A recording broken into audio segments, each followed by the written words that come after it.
The good, the bad, and the odd. They seem to talk about everything.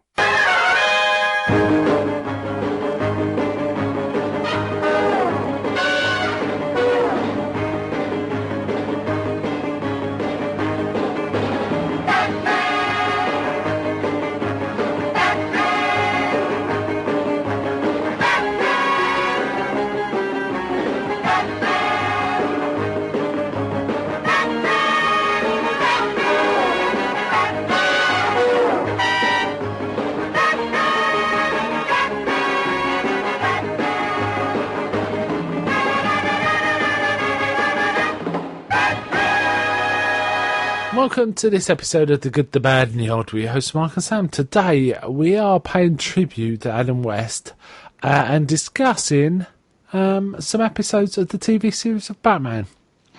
Hi Sam. Hi. Oh, sad news, right? Sad news. I mean, it's a bit sad, but it is kind of nice. A lot of people coming online and saying, yeah, he was a great Batman. It's kind of nice. And I think it's genuine. It's not just because they're saying that. Yeah. No one. I don't think there's like any sort of bad like rumours about Adam West. Oh, it's all good news. It's all good news. Yeah. He's a game chap who was down for a number of years, typecast and stuff. But even when you hear like some of the more raunchy stuff, like apparently he and Frank Gorshin got invited to an orgy. And they got chucked out. Yeah, they got chucked out because they started just doing their Batman characters. Because they didn't know it was an orgy. They thought it was a party. Just turned up. But Frank Gorshin too, wow, elite. So we're going to be talking about Adam West somewhat. Now, just to remind everyone that Batman 1966 is in our Good, Bad and Hall of Fame. Hall of Fame. Well, the movie is. We didn't do the series. Yeah, no, we haven't done the series before. So I just wanted to point out we always held, Batman and Adam West in high regard. And we've decided, that we're going to be putting Adam West in our actors' Good, Bad and Odd Hall of Fame. There's only 3 actors in that, and Adam West is one of them. You can go find it on the website if you want to find out who the other 2 are. I'll let people do that. So we were kind of going to cover do a bit of the comfy chair, but only if it's oriented around Adam West or Batman or that kind of era, right? Yeah. So I've only actually got one thing to talk about. So let's do that first. So what have you got? I've got 3 things to talk about. 2 of them are actually other Batman stuff. Okay. And the other is Family Guy. Family Guy. I watched a bunch of the best Adam West episodes of Family Guy. Doesn't he sing a song like of Edelweiss, but Adam West? Is that her? Adam West. If it is, but there's a few really like great moments, but both as Mayor Adam West and as actor Adam West. Right? Yes. Like one where like right at the end of the episode, they're like just talking, and it's Adam West and some other guy just wake up in the same room. And it's like, hey. They basically reenact what's almost a Bert and Ernie sketch. And it's like, hey, there's something in the closet? He goes, Adam, there's nothing in the closet. Oh, okay. Wow. We're Hollywood actors. Yes. Cut to black. Yeah. That's it. It's the whole thing. There's something about Adam West's delivery. It's just amazing.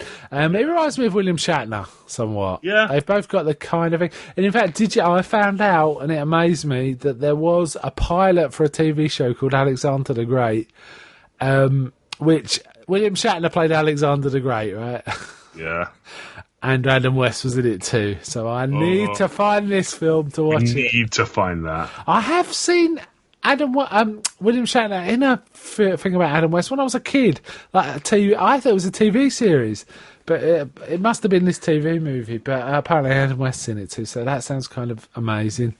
I think that's the only thing they ever did. 1963. Yeah, that's the only real crossover of them, except for the soon-to-be released sequel to Return of the Caped Crusaders. Because apparently Adam West finished recording for that before he died. So. Is that a Two-Face one? Yeah, that's... I think it's Two-Face. And Shatner's Two-Face? Yeah. Amazing. Right, well, I hope that gets made. I want to see it. Yeah. It's interesting, I was talking about Return of the Caped Crusaders last week too. Yeah. We went on that whole thing about how great Adam West was, and he probably died about the time we were recording that. Yeah, so. it's a bit sad. I hope that's not like a thing to. Anyway, okay. So I've only got one thing, like I say, and it really isn't anything to do much with Adam West. It's just like an era-related thing. So talk about your first one then. Okay, so first thing I watched is a series called Batman: Brave and the Bold. Right. Now this is it's a more sort of campy animated Batman show. Yeah. Kind of themed around the sort of Silver Age. So they have more like weirder superheroes like Red Tornado. Yeah. And that sort of thing. The basic premise is that Batman will start fighting a villain, then another hero will team up, and then they'll work together and beat the villain somehow. It's a pretty funny show, and it's got some great one-liners from Batman. Right. And this particular episode, I actually think may be one of the best pieces of animated Batman media ever. Really? I'm not joking. It's an episode called Chill of the Night. Chill of the Night. And the premise is that Phantom Stranger and the Spectre are debating, because they are representatives of, respectively, justice and vengeance, which are two things Batman's all about. And they're basically arguing over which is the more dominant side in Batman. Wow, that reminds me a bit of the Punisher and Daredevil kind of talks. Yeah, but get this. Phantom Stranger is voiced by Kevin Conroy. Yeah. Spectre is voiced by Mark Hamill. Wow. Yeah. And then it's got a brief bit where the storyline is basically Batman encounters Joe Chill.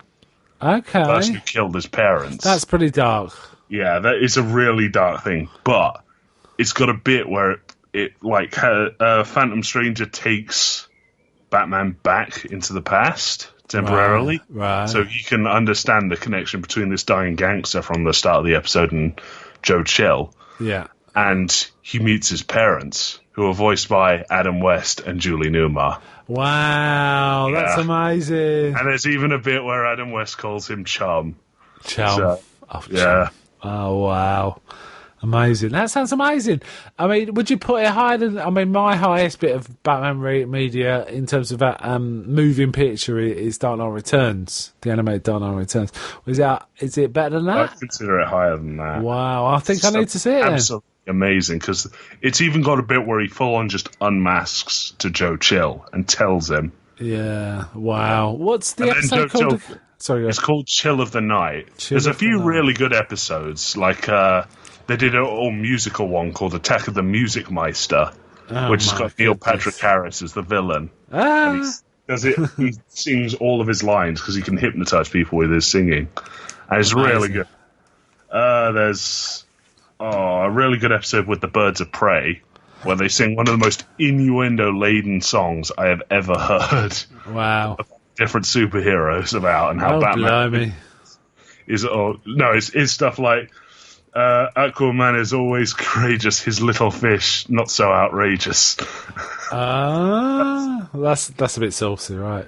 Yeah, it's all like that. Right. Yeah, it's really good.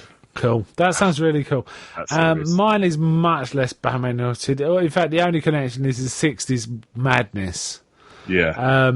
Really, the vibe. I think Batman's the first time we see that sort of 60s craziness in TV. Yeah. In my opinion, I can't think of anything earlier that's still around that we know of. That kind of fun, colourful stuff. But that progressed, right? And it's certainly in kids' television. And the thing I want to talk about today is the movie of Puff and Stuff. Oh, man. Watched that today. Really enjoyed it, and it was completely and utterly bonkers. I didn't quite realise how good the comedy timing is in this. Witchy Poo, Billy Hayes, who plays Witchy Poo, has got amazing comic timing in some of her line deliveries. And basically, it's almost like watching a cross between the Three Stooges and the Muppets on steroids.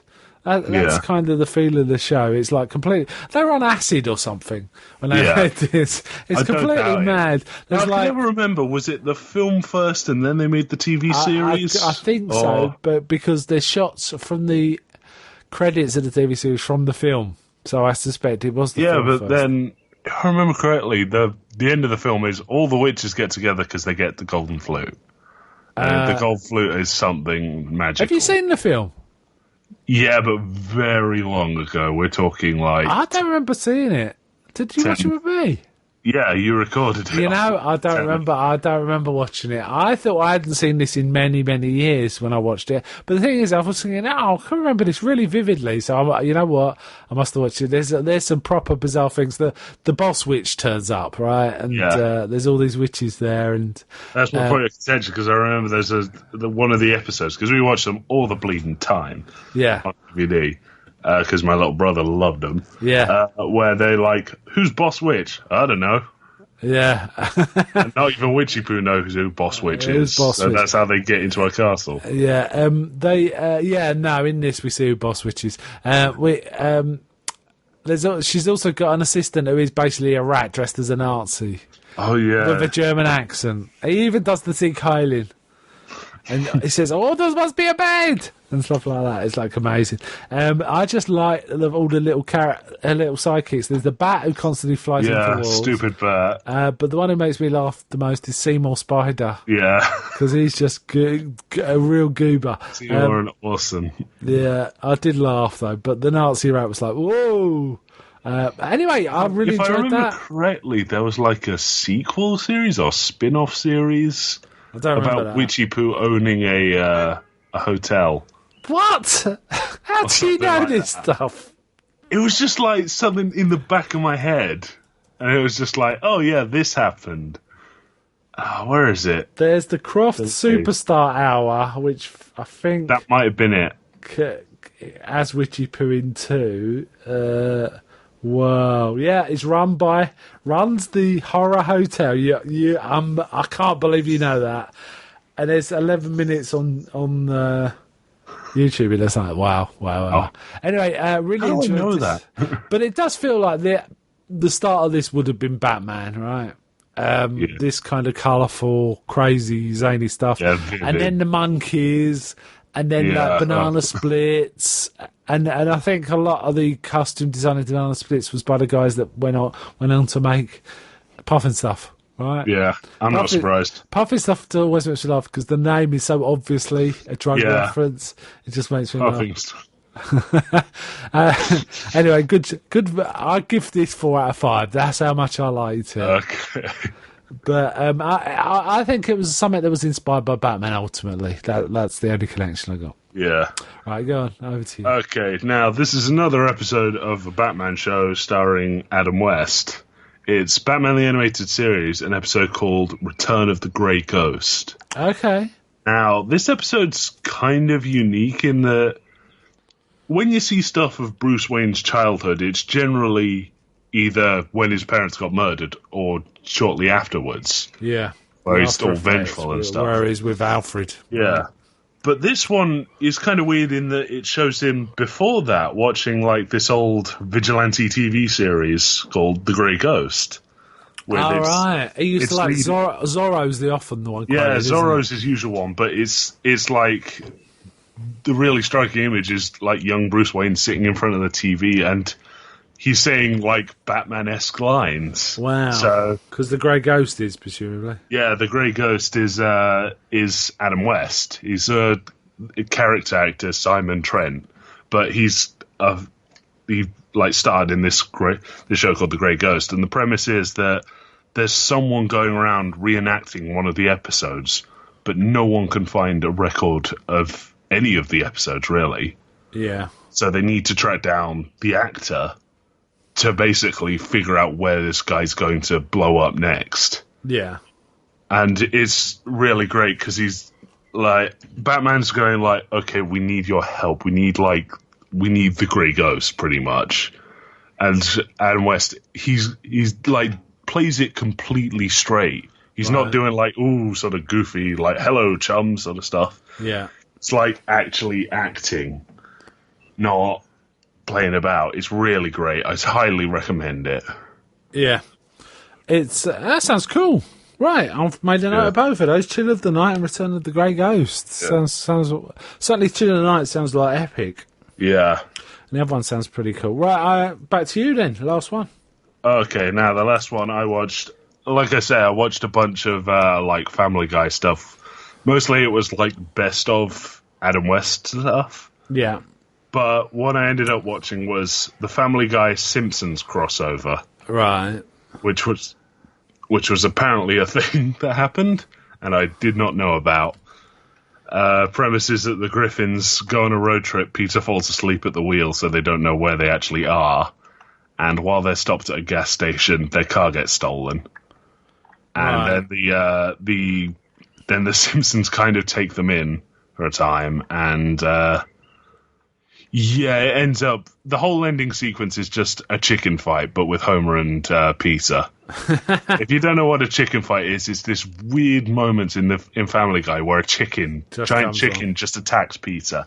Yeah, it escalates to that, and like by the end of it, they have like radiation superpowers because they end up falling into the reactor of the nuclear power plant. Okay. And they go into space, and Ken Kodos and Roger from American Dad are there. It's insane.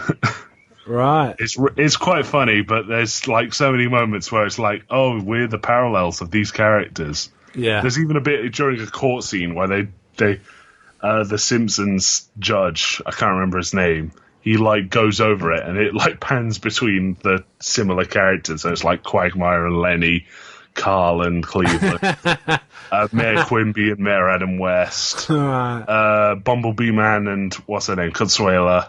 Yep. Oh, yeah. Sounds cool. I do remember there was a few Adam Westy things in The Simpsons. Isn't there one where they go to a convention and Homer's... Yeah, and it's got Adam West complaining that Batman doesn't dance anymore. He's like, remember the bat to see? And he just starts dancing. And the Homer's like, back away, back away. And all that. Yeah, I do remember that.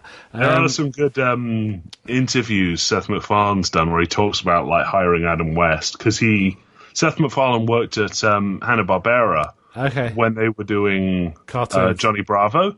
Oh, okay. Which had a Johnny Bravo meets Adam West. Yeah, I think I remember that episode. Yeah. And they were trying to get him to do like a genuine, like, just Adam West the show sort of thing. Yeah. And it's like so funny, some of the stuff that he came out with for it. It's like, just find him on YouTube. If I have to recommend another podcast to listen to about Adam West, I don't know if he's behind a paywall now, but Gilbert Gottfried did one interview with both Adam West and I think Lee Meriwether at a different time, and they're both pretty priceless because Gilbert Gottfried does not care what he comes out with, right? I think he has a whole line in the questioning, which he now has become part of his show, and he brings it up almost every week, where he claims that he's heard a story about Cesar Romero used to pay young boys to throw orange slices at his arse. Right? And he asks Adam West this.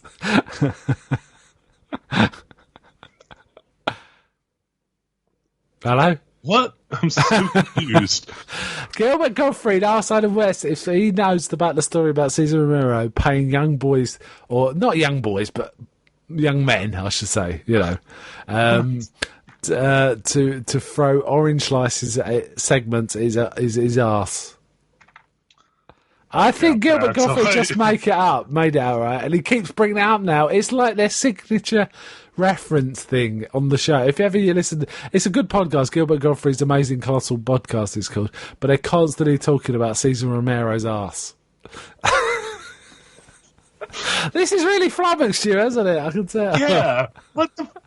I'm looking at someone's for transcripts. It's like alleges that Romero used to like to get butt naked and ask stagehands to perform a sort of darts game, but the darts were orange wedges and the target was Romero's own asshole. What?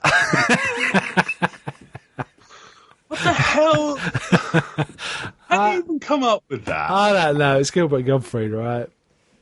But he asked Adam West outright, and I think he also then, when he had Lee Meriwether on, he asked her too, and she's like, "Oh, Gilbert, you're so naughty. I should come and spank you." And he's going, "Yes, please." Please come spank my ass. He's saying to Lee Meriwether, who's a very polite and elegant lady. There's Gilbert Gottfried going, "Yeah, come and spank me." God. So I recommend those. Yeah. Okay. We're going to start talking about that now when we talk about these episodes, I can see. Okay, anything else?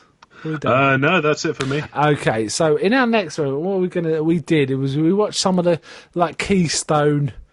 What was it? I found on a website, which was the AV Club, I think. Found a bunch of the first appearances of. It wasn't first appearances; it was best suggested best, and I'm kind of kicking myself because the very first ones had the Riddler, and he did the Batusi, and we didn't watch those ones, did we? So oh man, we should have watched those ones. Isn't Batusi a King Tut episode? No, he literally does the Batusi in the first episode. Jeez. And bizarrely, he's doing it with a woman called Jill St. John, who became a Bond girl in Diamonds Are Forever. And get this, apparently, Cubby Broccoli, after George Lazenby didn't work out, asked Adam West to be James Bond in Diamonds Are Forever. That would have been amazing. It would have ended the Bond franchise, though, right? It would. There's no way you could get past that. I don't know. But it's weird that Jill St. John was the girl in Diamonds Are Forever, and Adam West could have been James Bond. And do you know why he turned it down? Why? He said, "Nah, it needs to be a British actor." Well, I can integrity, man. Yeah, he could have been James Bond because of his own integrity. That is like props to Adam West. Yeah, like a lot of people would have taken that, right? Yeah, but it does freak me out thinking that there's no way James Bond could have got past that. That would have been. No, I think it would have just kept on going. There would have come a point where he's like, "I'm making another film," and they're like, "No, Adam, we've got a new actor." He's like, "I'm making another one." Film, yeah. Can you imagine Adam West in Live and Let Die? Wow, that would have been something. We can dream, right? We can dream. Yeah. I just wish there was test footage, but no, apparently he said, no, I'm not doing that. So, yeah, props to Adam West. Anyway, however, we did these were some good ones, right? There were some good ones here. We picked basically a pair of episodes with the Joker, a pair of episodes with Penguin, a pair of episodes with the Riddler, a pair of episodes with Catwoman. We also pair. It was like a story arc. Yeah, it was a story arc. But a lot of the first and second series were two episode arcs. 3 not so much. We also picked a story arc which was utterly bizarre with Liberace as the bad guy. Oh God! And we also picked the very first one where Batgirl appears because I thought it was kind of iconic. Yeah, and that was a standalone episode, but that was.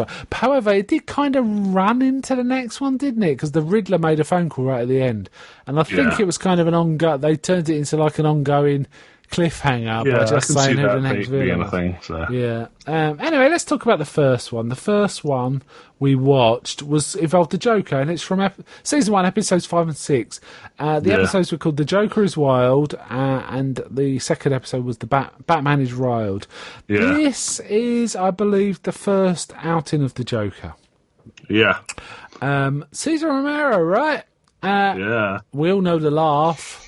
Yeah. We all know that is a pretty awesome laugh. It's a great laugh, and he does it well. He's got some real energy, and we're also all familiar with the fact that he doesn't shave his moustache off too, which is like, you know what? As a kid, I never noticed that. I think I noticed it in the film, right? Because the film's on a big screen. But back in the day, we had little tellies, right? So you just didn't see details like that. But once, when I actually remember going to see the film at the cinema when I was about 9. It was obviously a re-release because it would have been 1974, maybe. Yeah. But I didn't know that. I thought it was a new film. Yeah. And I remember all us kids, we went together to watch it, and we thought it was awesome. We thought it was really the business. Actually, you know what? I have to say, a lot of the commentary I'm reading now is there's a lot of old guys like me going on the internet and saying, we didn't think it was camp. We thought that was Batman. We were really into it. There's a lot of people To be fair, if looking at some of the comics at the time, that pretty much was Batman. Yeah, it was. But the thing is, it's kind of the same with Flash Gordon. When you went to see. When you're a kid and you see Flash Gordon, you know, the old black and white one I'm talking about, it's exciting adventure. But when you watch it, like, when you're a bit older, it's like, that's stupid. Or, that's hilarious. That's so their plot arcs are just mad. Yeah. And but Yeah. to us, this was not serious, but this was Batman, right? This is how Batman was, and we had no problems with him at all. We didn't laugh at him. We were just digging it, and it was so colourful and lively. That theme tune, Yeah. you know what I mean? That completely. That's like the idea. That's the most memorable Batman theme. Yeah, easily. They should, if DC want to really own Batman at some point, they should just stick that in one of the movies. Not as some bloke playing in the street, just start. Imagine if you went to see the next Batman film and it starts, you're going to be like, wow, I'm juiced, I'm ready, right? You would, wouldn't you? As long as they don't start with bleeding Batman, with young Bruce Wayne starting to fly again, I'll be fine. No, we don't want none of that. It's I mean, it's kind of a very fun pair of episodes. This. Now, did you notice the mask he was wearing at the end of episode 1? He was singing Pagliacci. Yeah, that was Dark Knight. Dark Knight, right at the start. Right at the start when Heath Ledger's doing the robbery, he wears a mask, doesn't he? In fact, they all wear a mask, don't they? Yeah. It's the same mask. They're all wearing different masks, but they look sort of similar. Okay. But that's the one he's wearing that Heath Ledger wears is the one from this episode. Well, I don't know if it's the same one, but it looks exactly like it. It is definitely is. I do think also Heath Ledger was kind of trying for his laugh as well sometimes. Yeah, I can see that. Yeah, I really enjoyed this. Is he your favourite Joker, or Heath Ledger, or Jack Nicholson? No, Mark Hamill still holds Mark as my Hamill. favourite. No, I have to say I really like Mark Hamill. I do say Heath Ledger's Joker elite. is like pretty much the best of all of them. Yeah, but I think I prefer Mark Hamill because it's like the one I saw. He does him well. Mark Hamill. Yeah, very good. So this is fun, and what made me laugh also, they end up in like this Hall of Fame of comedians, and it's like Stan Laurel, Oliver Hardy, W.C. Fields, and some bloke called Ernie Kovacs, who I've never heard of. Apparently, I'll check that if that was some sort of in-joke, but no, that guy was a big popular comedian in America. He died. Monty Python. Say again? He was in a couple of Monty Python films. No, he died in 1962. Okay. I think. Hold on, there you go, mate. Where was he in Monty Python? Who do you think he was? Oh, that's it. No, it says here he died. Oh, influenced. Okay. Okay, yeah, I can kind of see that. It's like right above starred in. So. Okay. Sorry. Yeah, I don't know him, but they mention him in the comedian, not Charlie Chaplin or anything like that, but Ernie Kovacs. So. Charlie Chaplin, they say for later. Yeah, that's true. But there's a ton of other comedians, the Marx Brothers and all sorts. Yeah. I think they were picking comedians who had died because it saves copyright. Well, Groucho would have still been around at this time, so maybe that was the point of that. There's an awful lot of gas to knocking people out and drugs and all this, right? Because this is the first time I've seen the universal drug antidote. Yeah, the bat antidote. I'm thinking, what? Why? Yeah, it's bad. I remember reading interviews with Grant Morrison or hearing him. I think Kevin Smith has a Batman podcast, or he used to call Fat Man on Batman. He interviewed Grant Morrison. And Grant Morrison says, "No, I consider everything we've seen of Batman to be the Batman story. The 60s Batman is because, the Joker and Poison Ivy and people like that were giving him these weird drugs, and that kind of freaked him out. And that's Batman remembering how it was in the 60s. That's how he kind of sees it. They actually kind of made a joke about that in that Chill of the Night episode. Batman threw gas into a load of gangsters, and the Joker was there, and he just threw up his arms and went, "Not me this time." Okay. I like this one. It wasn't. The thing is, how would you rate the villain? Well, maybe we should talk about that towards the end. The Joker appears quite a bit. He is one of the elite ones. This is actually, I can remember it was based on you used to have like a big. It was based on the Joker's utility belt, right? Yeah, Joker made his own utility belt, and most of them were like snake spring snakes that would just come out and stuff like that. Just pranks. So if someone tried to open it, it'd like get done. But yeah, is that sort of thing. He made his own utility belt and used it for a while. It's interesting. He's got a sidekick, female sidekick called Queenie. Yeah. I thought he said Quinny the first two times. I was like, Queenie. Is that like a prototype Harley Quinn? Queenie. Apparently, because there's a bit where she does like the sort of "Hey, Mr. Joker" sort of accent. There's a bit of that, yeah, definitely. But Queenie was in the comics apparently in the 40s now and again, as like Joker's mole, you know. So there was a touch of that. Yeah. I did like the fact his utility belt that he swapped with Batman was his actual Joker utility belt. So it had all his stuff in, which meant they could analyse it and figure out his plans based on the. Oh, that's so ridiculous! Because it was an exploding champagne cork or something, wasn't it? Or a gas-filled champagne cork was the trick, wasn't it? And Batman kind of caught onto it straight away and sort of played it. Yeah, but a good pair. Fairly representative Joker stuff. I kind of like this. And Joker's never been my favourite in this series, but I kind of like him. I rate like the Penguin and Riddler more actually in terms of the male ones. Yeah. But yeah, I'll see that. But Cesar Romero's got a lot of energy, so it's kind of fun. He should have shaved his moustache. Yeah, he really should have. Okay, the next pair we're going to talk about is from season 1, episodes 19 and 20. This is a Catwoman one. The first episode's called The Perfect Crime. God, these episodes. And the second one's Better Luck Next Time. So it's like rhyming couplets, this, right? Yeah. The Perfect Crime, Better Luck Next Time. So, Catwoman, Julie Newmar. Good Lord. Yes. What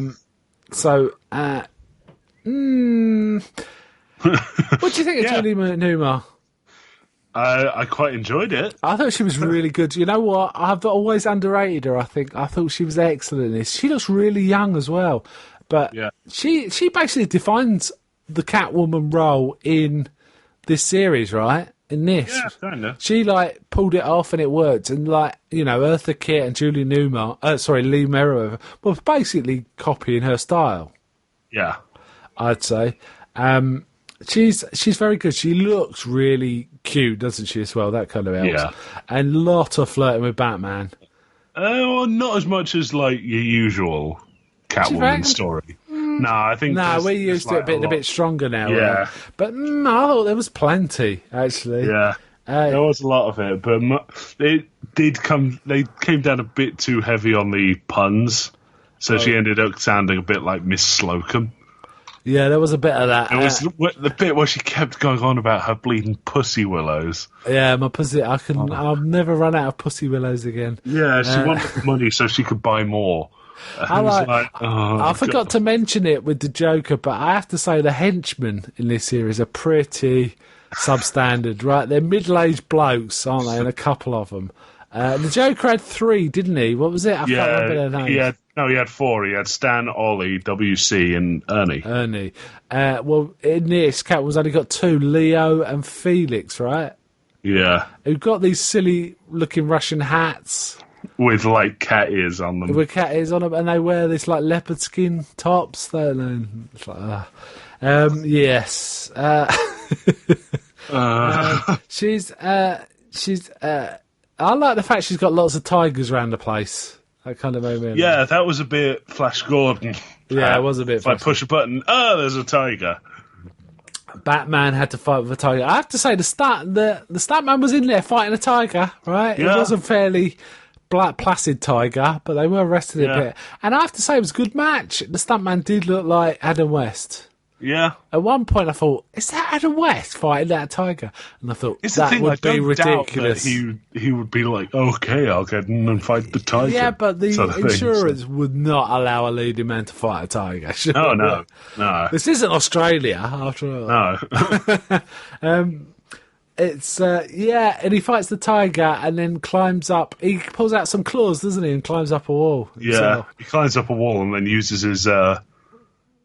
communicator to if I remember, he's like, this'll shatter its skull, and it just lies down, doesn't it? It just lies down. It's a fairly placid tiger, like I say. Yeah. Bloody big tiger though. Yeah. Yeah, Well, so big, and I like the fact that Catwoman was watching him fight a tiger, and she saw him scale the wall, and she's turn it off. I've got to go do stuff. It's like, they always do that. Stop doing that. And he's worried about Robin. I can't remember what happened to Robin now, but Robin got, oh God, he got knocked out because she threw a cat at him.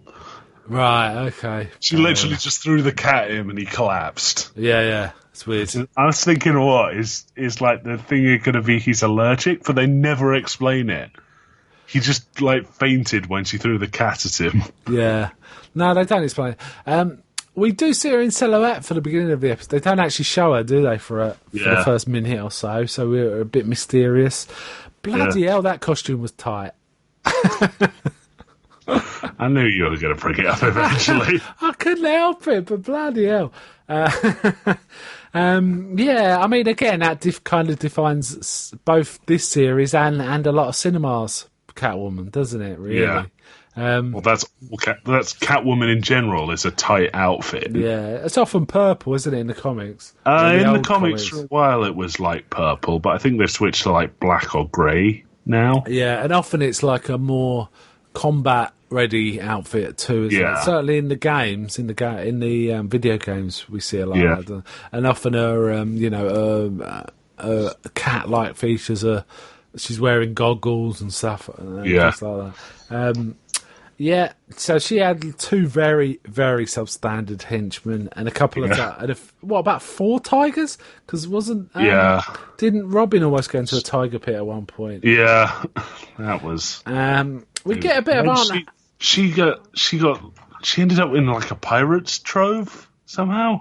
Yeah, I don't remember. I can't remember. We get a bit of Anna Harriet through these episodes, don't we? Yeah. She keeps popping up. I think apparently they put that into the comic. She was put into the comic a few years before this series because there was all this stuff about, it's obviously a gay relationship. Yeah. So they wanted. Well, I mean, they kept showing them in the same bed, so. Oh, really? I didn't know that. No, like, there's like, you can look it up. It's like. I'll see if I can find it. Oh, that was back when the time when men did share beds, though, because it was the depression and stuff, right? I suppose. I don't really know, to be honest. I mean, Laura and Hardy do it, don't they? Yeah, but that's like it's less. There's just something less. Well, two fairly virile young men sharing a bed. Yeah. Whereas, like when it's old dudes, it's like, yeah, all right, they're just a couple of guys that have to share a bed. Yeah, but it's like they're millionaires. Yeah, so, they do not need to share a bed. Yeah, there's this famous picture. It's like Bruce in like these blue stripy outfit, and of course Dick Grayson in the bleeding pink pajamas. Yeah, and they're in the same bed, and it's like this is a routine morning for the lives of billionaire Bruce Wayne. Wow, really? Good God. Anyway, so do you like this pair? Yeah, it's a good pair. Do you prefer this to the Joker ones or the Joker ones? I think I actually prefer this because I just kept laughing whenever she would like. Perfect. Yeah, she kept doing stuff like that. Yeah, the thing that always makes me laugh most about Catwoman is that there's in the film there's a bit they're flying on brooms and there's one of the henchmen and Catwoman's going like licking herself and the henchman's kind of looking out the side of his fat eyes. What the hell's it? That was confusing because it was like I kind of get it now because it's like women they'll kind of go with the women shouldn't drive sort of thing. I think because it was like she it's wasn't Riddler. driving though, was she? She wasn't driving. Yeah, that's what I'm saying. Oh, I see. Right, because she was sitting on the back, wasn't she? Riddler was doing his own thing. Joker was on his own. Penguin was on his own, and then it was a henchman with Catwoman on the back. And she was like purring away very happily. Okay. Yeah. Next one was a really peculiar story. It's a Penguin story, and it follows straight on. It's episode 21 and 22 of season 1. It's called "The Penguin Goes Straight," and not yet he ain't. Okay, Penguin, Burgess Meredith. I really think, you know what? I used to be a bit, when I was a kid, I thought the Penguin was about okay. I didn't quite get the Penguin, because he wasn't a man of action or anything, was he? Yeah. But he was a gangster. Yeah, I've grown to really appreciate Burgess Meredith in this role. I think he's really solid. I mean, really good. Again, he's got a couple of subpar henchmen. What was it? Yeah. Dove and Hawkeye, Yeah. and it's written on their shirts. They're wearing Yeah. black shirts. They're wearing all black outfits. One's written Dove, and at one point, one's performing a bank robbery, pretending to be a robber, and Penguin saves the day. But you can still read his shirt. Yeah. It's like stuff like that, and he's got the all that. Yeah. His movements are his physical acts is very good. Yeah. He was full on into the role. Yeah, and Yeah. it's interesting. This story is kind of similar to Batman Returns in that it's the Penguin being the good guy and the Batman and Robin seeming to be the bad Yeah. guys. Now, this is not an uncommon thing for the Penguin. He, every so often, he does genuinely try to go straight. So, Does he? But is yeah. it sometimes a but pretense? it's usually... No. He actually is trying to go straight. But then, something will happen. He'll have, a point where he just snaps and he goes back to it. Usually... the ones they did animated was basically he fell in love with a woman and it turned out she was only going out with him for the fame, pretty much. Okay. And that that made him so angry he just went nuts in the middle of a restaurant, pretty much. Yeah, there's a really good version of that story in a set of a book story, a really good set of Batman stories called The Joker's Asylum. Yeah. And the Penguin story is that story, in essence. Okay. And it's a really great version. There's a really terrific. messed up one where he's at a restaurant with some woman. I think it may be the same sort of thing. He's going out with this lady, and he hears the chef laughing really loudly, Yep. and he gets angry because in the comics he is deformed. Yeah. And this woman he's with is it's okay. He's laughing at something else. It's not you. And then it goes into it does a slow zoom quote unquote in on his face. Yeah. And it's that chef unfortunately found his bank had closed down shortly thereafterwards, Yeah. or his bank had gotten robbed, Yeah. and then an alcohol shop opened up just below his apartment. Yeah.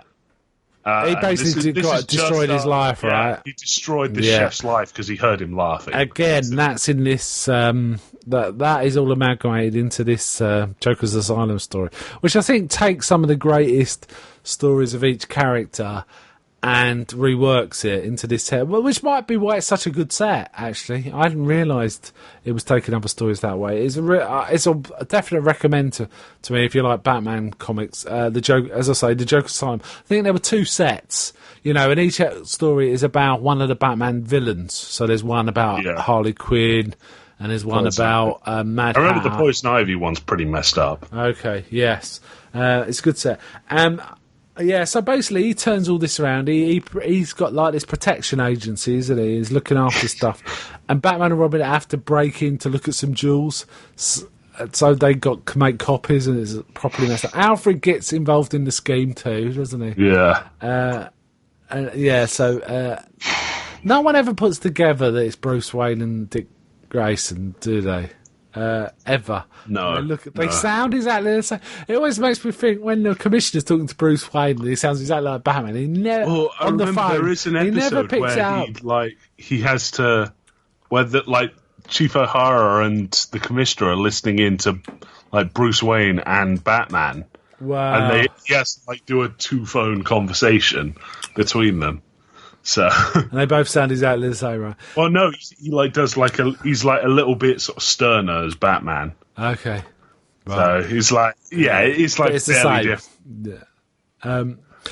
I like the cliffhanger in this. It was basically Batman and Robin are hung up behind a shooting range, and and the Joker Penguin says, "I'll give $1,000 to it's Chief O'Hara and Gordon. Commissioner Gordon, the one who hits their balloon first." They both take a shot, and he gives them $1,000, thinking Batman and Robin have been shot through the heart or something.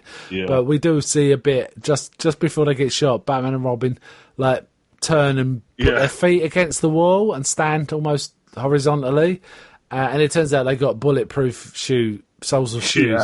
Yeah, That was great. And then they're the knock has dislodged my bat knife or something like that. and just cuts himself down. It's like, man, they're just making stuff up now.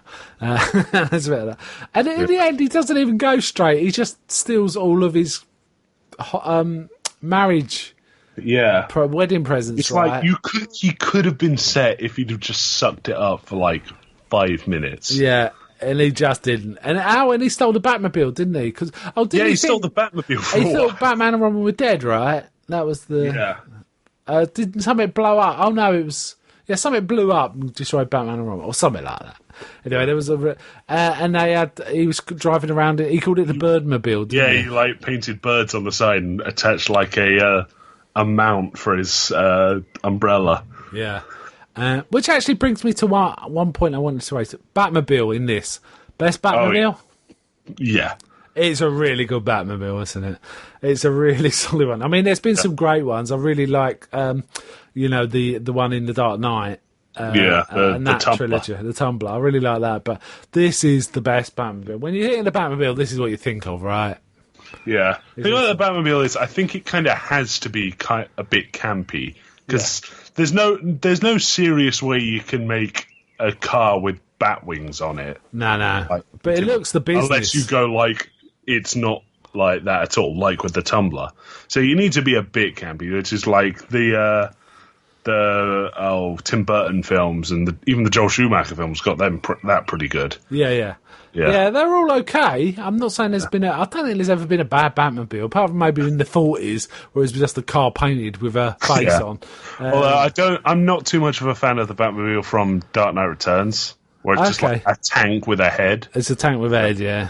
It's a bit like the Tumbler taken to the full extremist, right? It's kind of a bit like that. I like it in the comics, though, having said that. Yeah.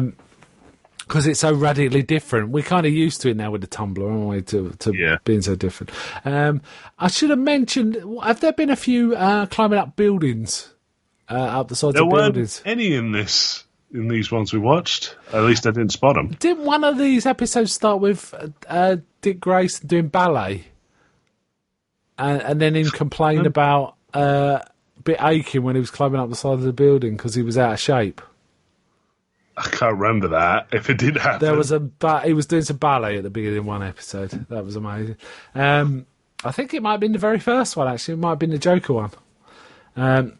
So there's plenty of climbing up the sides of buildings. We haven't got to... I mean, in the series later on, they have various cameos, various famous people. I think Jerry Lewis, for example, pops that out on one. Green Hornet. The Green Hornet and Bruce Lee turn up on one, yeah. And it's like, and there's also people I don't even know they are. They're obviously famous people in America in the 60s, but I don't know who they are. I'd looked up like a compilation of them. Okay. And like the Mayor of London at the time. Whoa. It's like, what? There you go. He like sticks his head out the window. It's like, I think I'm a little lost, my good fellow. Yeah, that sounds about right. So they've just got people in left, right, centre. I think Edward G. Robinson did one, which is amazing. Hey, Batman. Anyway, so there's plenty of that. So in the end, Penguin can't resist it. He nicks all the presents. He escapes in the Batmobile. Well, no, he doesn't nick all the presents. He loads him in the Batmobile. And he's driving away, but Batman and Robin have actually got remote control access to the car, right? Yeah, from the Batbike. So they start opening the doors. So we have this goofy thing of Burgess Meredith wrestling with a car as it's out of control because the doors keep opening on their own and all this nonsense. And they basically stop him, don't they? And there's one line, a killer line Adam West gives. He goes, there's one thing we have to do when we get back to the Batcave. He says, what's that, Batman? When they're driving the Batmobile. He goes, fumigate the car. And he's got the Penguin and his henchmen and that tied over the bonnet like the hunting deer, right? Like the bleeding... like in Mad Max. Yeah. It is like Mad Max. It's very funny. There were so many weird, like, moral lessons, like, thrown in random places. Like, they jump into the car and like, Burt was like, let's go! And I was just like, hold on, Boy Wonder. Do up your seatbelt. Always stay safe in the car. And then they go off. Yeah. It's like, what? And he says, we're only going a couple of blocks. He goes, safety doesn't have any limits or something like that. There was a lot of lessons for kids built into these episodes, which is kind of cool, but it kind of adds to the camp, right, a bit. Yeah. Okay, so our next pair is our Riddler. Now, Riddler's already appeared several times in this series. We haven't gone through those. He was in the first episode, as I mentioned, with the Batusi. But this one was recommended as one of the best. What do you think of the Riddler? I really like the Riddler. I wasn't too much of a fan of this episode. Right up until the point where they showed off the truth serum, which involved like breathing into a bag and then pushing the air in the bag into the serum. Yeah, weird. That was like, okay, it's hit full camp. Now we can go along with this. It is odd. I have to say I'm a massive fan of Frank Gorshin's Riddler. Yeah. I think in a dark universe, Frank Gorshin's Riddler would work perfectly well. Without any modification. Because the thing is, Gorshin's so intense, right? Yeah, he's a really intense guy. He's like, we're going to do this. All this, you know what I mean? Whereas, like... He was very nearly a Joker. Yes, very close, very close. I'm trying to think, there was... Actually, at one point, he wanted too much money, so he barely appeared in season... Sorry, the Riddler barely appeared in season 2. And in fact, when they put the Riddler in season 2, it wasn't him, it was John Aston from, Gomez. Yeah. Okay. But then he came back for season 3. But Riddler had 4 appearances in the first season, right? And this is the last one of those. So he was in 8 episodes. He wanted more money, but they just wouldn't pay up. This one's bizarre because it's about silent movies, which is just weird. Yeah. It's a strange, theme to have. It is. And it's all about trying to get Batman in their silent movie, right? Yeah, some... millionaire wants the only silent movie of Batman, and so he commissions the Riddler. And the Riddler does turn up at one point doing Charlie Chaplin. Not a bad impression of Charlie Chaplin. Yeah, either. It's pretty good. But that's Frank Gorshin. He again had some useless henchmen. I'm trying to remember what they were called. Was there just 2 or 3 of them? But they were proper old blokes. Yeah, they were like middle-aged men. In fact, one of them was one of Bilko's sidekicks. Oh my god! Yeah, I recognised his voice. You know that in the Bilko show, he has two sergeants or corporals. Yeah. I can't remember. There was a blonde one and a dark-haired one, like an Italian-looking one. Yeah, like a short. The Italian-looking one was in this as one of the henchmen. I need to rewatch these. Yeah. He had a wig on though. He had a Beatles wig. It was really weird. I can't remember the ins and outs of this. I just remember really enjoying the Riddler by some distance. He's my favourite villain in this series. He was also kind of the most messed up of the villains that we saw. Because he was like, there's a bit where he tied Robin to he went full on 60s villain, where he tied Robin to a conveyor belt that was going towards a buzzsaw. Yeah, a good old silent film, right? Yeah. And then when Batman rescued him, he was a dummy, wasn't it? And Batman got from that. He's basically the Riddler was calling him a dummy. Yeah. In very... Which is kind of very Riddlerish thing to do. Yes, There were some weird old lines in this. Isn't there one line where Batman says to Robin, "You owe your life to dental hygiene"? At one point. Yeah. Oh, God, this show. I'm trying to remember. This show's exhausting to watch because it blurts out these hugely stupid lines that are hilarious. Yeah, it's very fun though. I mean, Adam West, that delivery is amazing. Yeah. Yes, Bert. Yeah. Sorry, yes, old Dick. chum. And when sometimes there's some lines in there with Dickin that are just like, don't say that. I still laugh every time when old Commissioner Gordon phones up and Alfred answers. It's like, I'll call him sir in a prim English accent. It's like, who could that be? I have to say that there's one of these episodes which I can't remember which one. We actually see Bonnie, the Commissioner's secretary, because mostly she's just referred to. Look, Bonnie, can you sort out this? So you never see her. So I actually didn't realise she actually did appear in one episode. So I was kind of freaked out when Bonnie walked in because I just wasn't expecting it. It's like, what? Yeah. Bonnie exists? Oh, wow. Isn't this one where they get angry with... Oh, no, that was the Penguin one. They all get angry with each other and say what they think and how terrible they are and stuff. No, that is this one because they want a fight scene. Yeah, because it's the temperance group. It's Lemonade, right? Aggression. thing. I thought it was there's Lemonade. like a lemonade party. Okay. Really weird again. It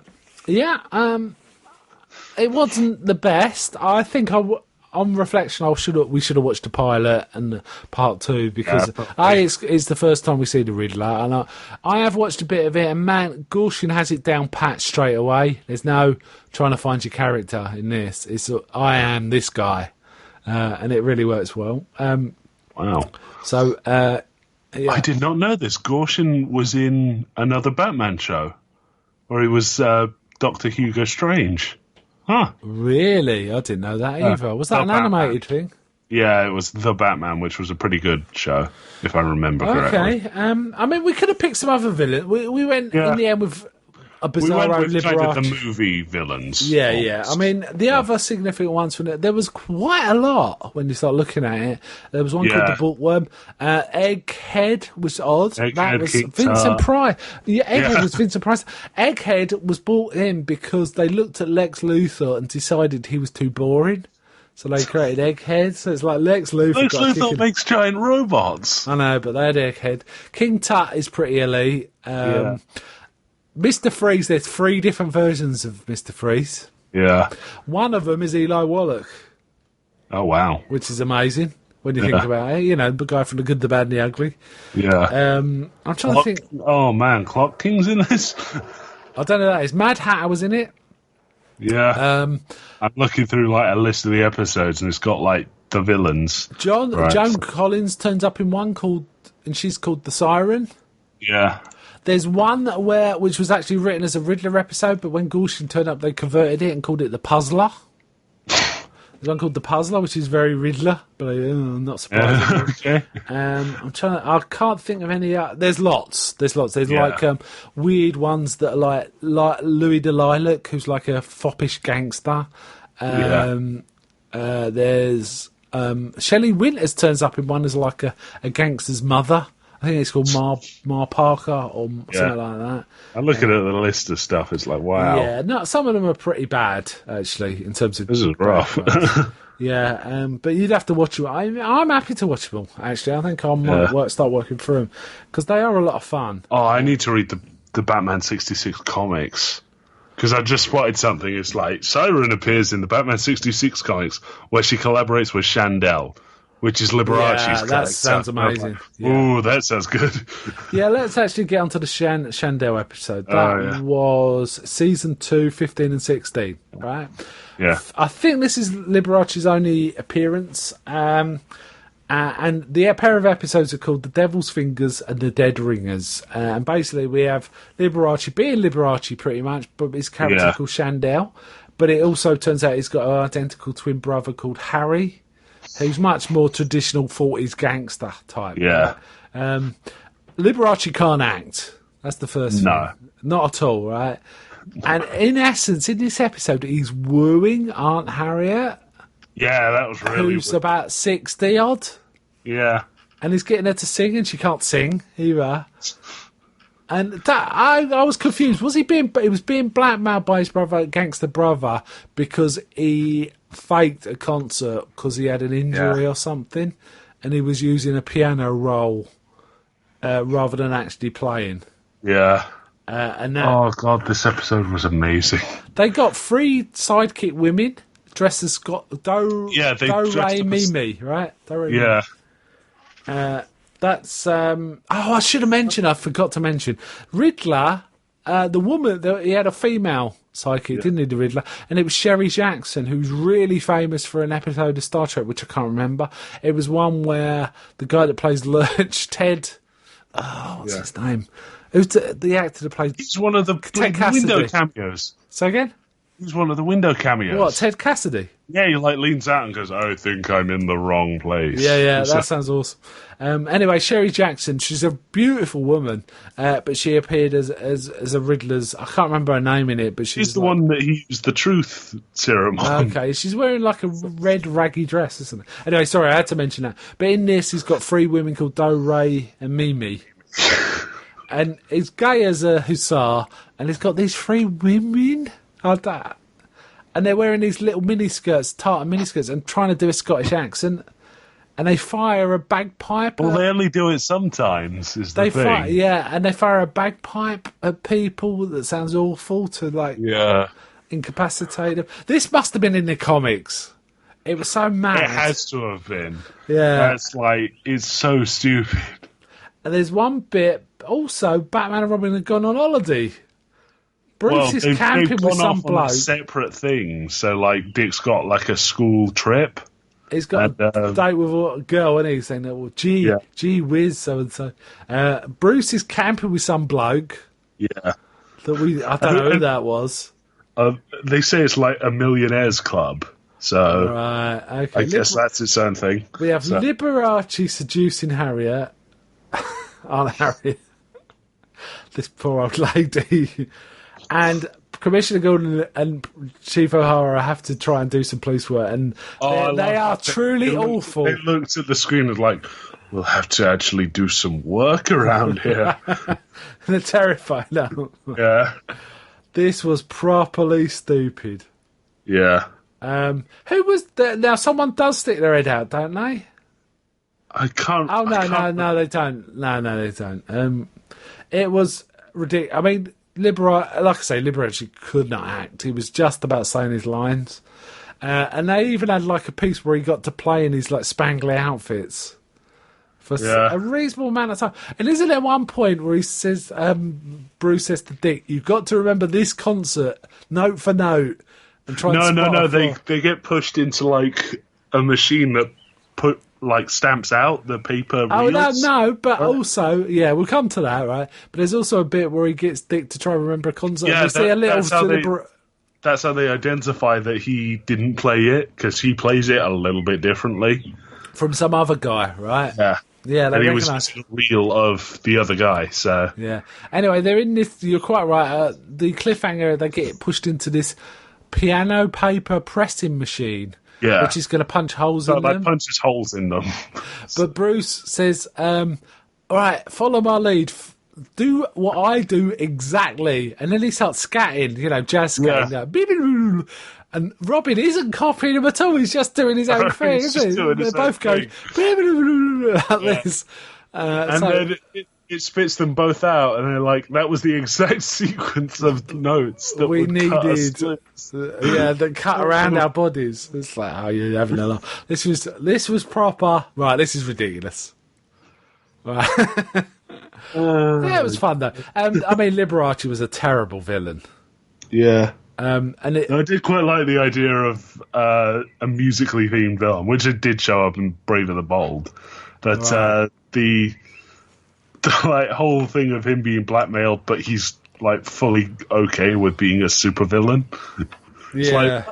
You can't really blackmail him if he's okay with the whole thing. The thing is, they kept kind of turning who the bad guy was. It was is it Harry, or is it Chandel, or is it the women? The women were kind of peeved about stuff, right? Yeah. It was properly weird. They were peeved about Aunt Harriet, so... Yeah. And he wanted to kill Batman. No, he wanted to kill Bruce Wayne and Dick Grayson. Yeah, because Aunt Harriet would inherit their money, and then he was going to marry her. Right. Yeah. And then he decided to ransom her instead or something. And basically she got a gun out at one point, didn't she? And said, "Put up your mitts." Yeah. She started acting like a crime fighter. This old lady, about 60 odd, was like, for goodness. There was that too. I kind of laughed over that. That was kind of fun. Okay, let's move on to the very last one we're going to talk about, which was episode 1 of season 3, which is the first appearance of Batgirl, and that's one of the reasons I wanted to include it, because Batgirl actually, you remember her quite well in this series, because there was a reasonable number made in season 3, but she didn't appear till season 3, which I never knew before. I wasn't aware of that. And this one was called Enter. This is a standalone episode. Enter Batgirl, Exit Penguin, right? Yeah. So we get Commissioner Gordon Barbara, played by Yvonne Craig. She was pretty good. Yeah, she was full on with it. Yeah, it's kind of cool to see a female superhero, right? Yeah. Is this the first one ever? In TV and movies? Could be, right? If you didn't count some of the female characters from similar shows. I remember Dana doing some stuff in Flash Gordon. Do you? Dale Arden, you mean? Yeah, Dale. Yeah. But I don't know if you could count that because she's not really a superhero, but I was a bit. I'll tell you what. I had a bit of frisson about this one because when she went to her apartment, and was in her own apartment, I was saying, "Oh my god, what if she locks the door? When he opens it, it's the Joker and he shoots her." Yeah, it was weirdly laid out. The similar, the same. I just couldn't help thinking of the killing joke. Yeah. But it wasn't. Penguins decided, for bizarre reasons I can't follow, that if he marries Commissioner Gordon's daughter, he'll be safe from now on, or something. Yeah, he'll basically have immunity from the law. Yeah, which is not how it works. Yeah, no, this is not how it works. Apparently, they introduced Yvonne Craig for a number of reasons. The woman who plays Aunt Harriet, her health was getting pretty bad, so they realised they couldn't have her as a recurring female role, so they decided to have another lady as a recurring female role. They wanted to keep the female role in to stop the gay stuff, becoming evident. And a good choice, I'd say, good choice. Also, the ratings were falling. Which surprises me, actually. It's a bit like Star Trek, I get surprised sometimes. So they brought her in for that. And she has her own little theme tune as well, which is kind of similar to the Batman one. Kind of cool. Not written by Neil Hefti. Neil Hefti wrote the original Batman one. This one's written by others. Was it Batgirl? Who is she? Yeah. That one. I like the fact she's got a big ginger wig to disguise her. And I also like... Because it always confused me when I used to watch the show that Alfred kind of knew who she was and he was keeping her secret as well as Batman. But this lays it out, doesn't it? He pretends to be a priest to marry Penguin to save his own priest, right? He's visiting a priest, yeah. He's visiting his vicar or whatever the hell it is, clergyman. Yeah. Hello? It's someone who can marry him. So. Okay, yeah. So it's it went on, and basically he knew. She didn't have to tell him though. She said, "You got to keep my secret," and climbed out the window. It's like, yeah, you didn't have to tell him, but you did. Right? Yeah. Conveniently, Penguin's in the next apartment to where she lives, and she's got this full rig of a bat outfit, and I like the rotating wall. Yeah, I like the fact that rotating wall. We see a Batgirl outfit and a mask and everything, and the bloke who does the voiceover says, "What is this?" I wonder what it could be. The narrator. Yeah, he's great actually. The narrator. He does. Meanwhile, in Gotham City. Well, at the Gotham Docks. Yeah, I do like there was a lot of shots of New York in this, and that was Gotham City. It was really obvious. I mean, you can see the Empire State Building in one shot. So yeah, this is cool. Batgirl gets introduced. I was kind of intrigued how they're going to do this, because how does Batgirl fight a load of male protagonists? If they punch her, that's not right. Her up. But she's constantly climbing on things and kicking them in the face. So it kind of works. It gets more interesting when she fights Catwoman, because it's appropriate. Well, God, you. No. I mean, women fighting a woman is not the same as a bloke punching a woman, is it? Do you know what I mean? Yeah. I guess so. But there's a lot of. I mean, Batgirl does a lot of climbing on things and kicking her in the face. Yeah. Batman seems kind of interested. I'm not sure about Dick Grayson, but Batman's kind of intrigued. Curious. Yeah, he's curious. Dick Grayson's just like, oh, it's just some girl. Yeah. Which really doesn't help the gay angle. So. They changed the credits a bit too, don't they? They have Batgirl driving past on a bike and stuff like that. And it ends, bizarrely, the episode ends with Dick getting his driver's license, right? Yeah, that was weird. And Bruce Wayne buying him a big red car. Yeah. And doesn't he send with Dick say, highway safety is every citizen's primary responsibility as he drives off. In his big red car. Really flash car, right? Nice car. I wouldn't mind a car like that. No. So pretty good. So overall, how'd you like these? I liked them a lot. Yeah, they were fun. They were really stupid, and I probably shouldn't have liked them, but they were really fun to watch. Yeah, so. I mean, the weakest one for me was the Liberace one, but it was fun. Really, I actually thought the Riddler one was the weakest. Yeah, no. The thing is, I really like the Riddler. So you know, whatever happens, I'm happy when Frank Gorshin. I think Frank Gorshin is elite, actually. Yeah. And I've seen him in other things like with sci-fi films, when he's pretty damn good in that too. He should have been in more films, in my opinion. Yeah. Oh wow. Yeah, I liked them all too. I think the series actually holds up pretty well. You kind of some of the ones where the villains we just don't know. Yeah. Are a bit rough, but some of them are really interesting. Roddy McDowall's Bookworm is an interesting one, for example. Okay. So, if they made this today, who would you cast? Oh, in like a campy Batman? Who would you like to see as Batman? I'm kind of want to say Nick Cage. Yeah, I think he might be a bit old now. He probably is a bit old. Would Ryan Reynolds work, or is that too? No, that would work, would it? That's a bit too. Because the whole point is Batman's fairly deadpan. All right, well, I'll tell you what. We'll come back to Batman. What about the villains? Joker. Who's you have as Joker? Oh, I'd actually put Mark Hamill, because he can do. All right, he can do the laugh. I'll go with that. He can be really goofy with his Joker. What about Catwoman? Catwoman, probably. Oh, I don't know. What about Summer Glau? Something like that. Maybe, yeah. Another possibility. Amanda Seyfried, maybe. Nah, she's a bit too movie. Yeah, I think I'm saying that because she looks a bit like Michelle Pfeiffer. Actually, that might be. Yeah, I've made that association. Someone athletic would be good though. Right? Here's the thing: you'd kind of want to put in the newer characters like Harley Quinn and stuff like that. Well, let's stick with the other ones. What about Penguin? Penguin, I'd probably say. Oh man, I've got to tell you this. When Gilbert Gottfried interviewed Adam West actually said to him, "You'd have made a good Penguin." And that actually would be a good. Gilbert Gottfried as the Penguin would be really something, right? Yeah. And the Riddler, it's got to be someone super intense, in my opinion. Yeah. I'm trying to think, who would that Jim be? Parsons? Bit too non-physical for me. I'm trying to think of someone who moves a lot and is nervy. I can't think of anyone. Yeah, I should have thought of this before. You should have put some suggestions before jumping or something. Okay.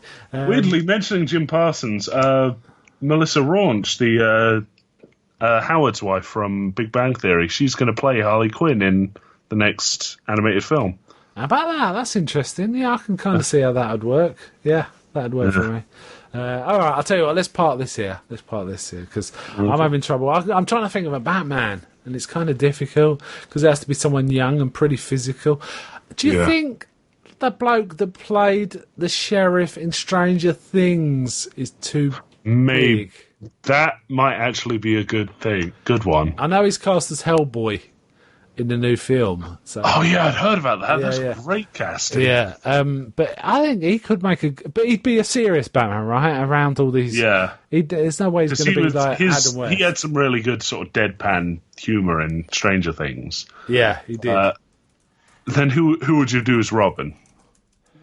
I would have picked Anton Yelchin, but he's dead. Yeah. I